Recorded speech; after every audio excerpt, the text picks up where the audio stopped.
Hey, this is Russell, and today I'm going to talk about the worst part of being gay because let's be honest, it's not always a dance on roses. Let's dive right into it.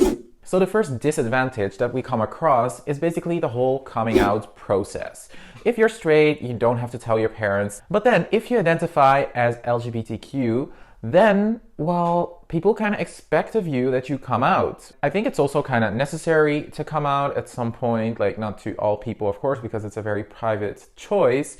And it can be nerve-wracking because you have to deal with like the fear of rejection. Sometimes it can even be very unsafe to come out if your family is not ready for it, or if there's like some other maybe religious reason why you cannot come out. Sometimes it can be a huge relief depending on the country you live in, depending on the openness of your friends, family.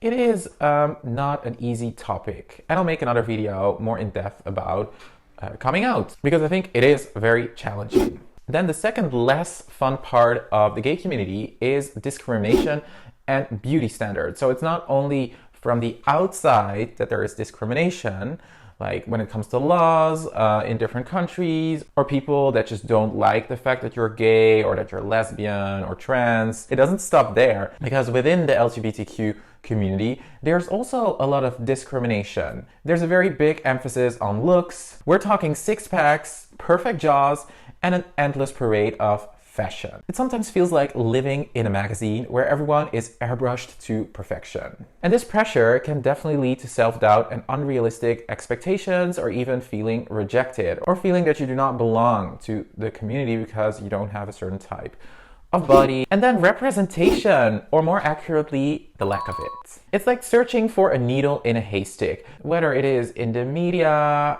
in the supermarket, on the streets. You know, depending on where you live, the LGBTQ community is not always well represented. We need more diverse, authentic stories out there. Stories that reflect the true colors of our community, not just the stereotypes often portrayed.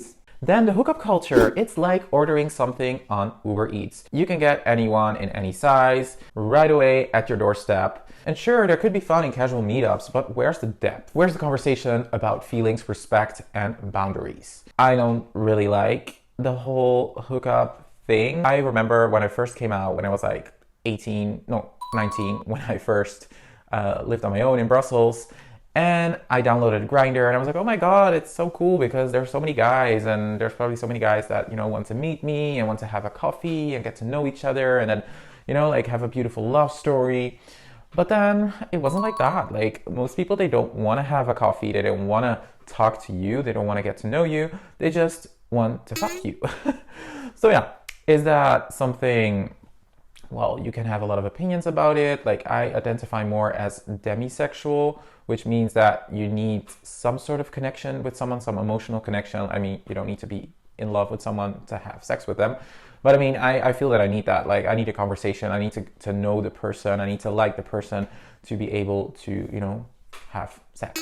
But yeah, there's all types of people. So I guess for a lot of gay guys, this can be a great relief, right? That you can just like, without talking, go on a sex date and ciao, like no commitment, no strings attached.